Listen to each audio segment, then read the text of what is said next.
नमस्ते बच्चों। आज हम पढ़ेंगे अपठित गद्यांश। अपठित गद्यांश मतलब अनसीन पैसेज। एक पैराग्राफ गिवन है और उस पैराग्राफ को पढ़ करके हम प्रश्नों के उत्तर देंगे। तो चलिए देखते हैं क्या है पैराग्राफ। ईश्वर चंद्र विद्यासागर बंगाल के एक प्रसिद्ध विद्वान थे। एक दिन रेलगाड़ी से कहीं जा रहे थे। जब वे स्टेशन पर उतरे तो उन्होंने देखा कि 9 युवक स्टेशन पर खड़ा था और कुली कुली पुकार रहा था। स्टेशन छोटा था इसलिए कोई कुली नहीं था। ईश्वर चंद्र को यह देखकर आश्चर्य हुआ कि युवक के पास भारी सामान भी नहीं था बल्कि एक छोटा सा सूटकेस था। और वे युवक के पास पहुंचे और बोले, लाइए मैं आपका सामान उठा लेता हूँ। ईश्वर चंद्र ने धोती कुर्ता पहन रखा था इसलिए युवक उन्हें पहचान नहीं पाया। स्टेशन से निकलने पर युवक ने उन्हें कुछ पैसे दिए मगर ईश्वर चंद्र ने नहीं लिए और युवक को लगा कि शायद पैसे कम हैं, इसलिए यह व्यक्ति उन्हें लेने से मना कर रहा है या इनकार कर रहा है। उसने अधिक पैसे देना चाहा पर ईश्वर चंद्र बोले, मैंने आपका सूटकेस पैसों के लिए नहीं उठाया, मैंने तो बस आपकी सहायता की है। अगले दिन कार्यक्रम में वह युवक ईश्वर चंद्र को देखकर हैरान हो गया और उसने ईश्वर चंद्र के चरणों में गिरकर क्षमा याचना की। ईश्वर चंद्र ने कहा, बेटे प्रतिज्ञा करो कि भविष्य में अपना काम स्वयं करोगे। तो ये हमने अभी जो पैराग्राफ पढ़ा है उससे संबंधित जो प्रश्न है उसके उत्तर हमें इस पैसेज से ही छांट के लिखना है। ईश्वर चंद्र कौन थे? तो इसका उत्तर है ईश्वर चंद्र बंगाल के एक प्रसिद्ध विद्वान थे। फिर सेकंड है युवक वहाँ किनसे मिलने आया था? तो इसका उत्तर है, अभी हमने पैराग्राफ में क्या पढ़ा कि युवक ईश्वर चंद्र विद्यासागर से मिलने आया था। फिर थर्ड, ईश्वर चंद्र ने क्या पहना हुआ था? तो उत्तर है धोती कुर्ता। फिर फोर्थ है, ईश्वर चंद्र ने युवक का सामान क्यों उठाया? तो उत्तर क्या होगा? मदद करने के लिए। हमें दूसरे की हमेशा मदद करनी चाहिए। फिर इसके बाद है उपर्युक्त गद्यांश से क्या सीख मिलती है, क्या लेसन मिलता है?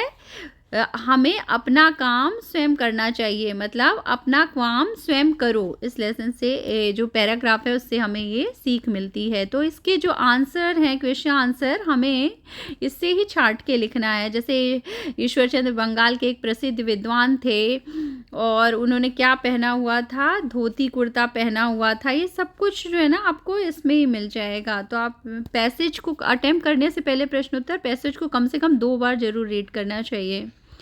अब चलिए एक दूसरा अपठित गद्यांश भी है, उसे भी पढ़ के देखते हैं हम। तो चिड़ियाघर, ये जो है ना चिड़ियाघर यानी कि जू, उससे रिलेटेड है। चिड़ियाघर में तरह तरह के जानवरों को देखकर मेरे मन में अनेक सवाल उठते हैं। यह बेजुबान अपने बंदों की कहानी किसी को बता भी नहीं सकते और ना जाने कब से यहाँ रह रहे हैं। कभी कभी मुझे लगता है कि उनकी आंखों में आंसू बह रहे हैं। ये सभी जीव अपनी इच्छा के अनुसार नहीं रह पाते। इनके लिए जो वातावरण प्रकृति ने सुख कर रखा है वह चिड़ियाघर में नहीं मिलता।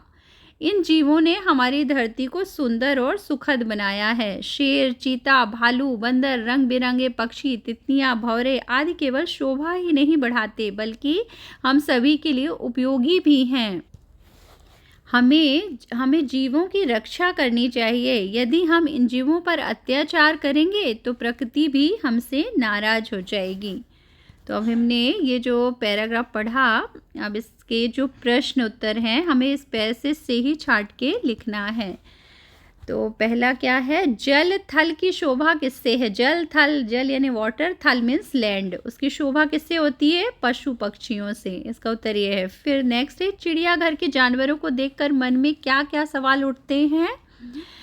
तो इसका उत्तर है, हमने ऊपर ही पैसेज में पढ़ा था, ना जाने कब से यहाँ पे रह रहे हैं। फिर इन जीवों का घर कहाँ है?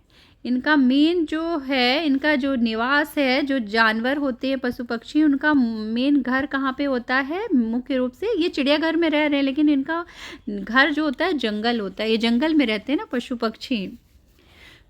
फिर इसके बाद पक्षी शब्द के कोई दो पर्यायवाची यानी सिनोनिम्स बोलना है, तो इसका उत्तर है खग और पंछी।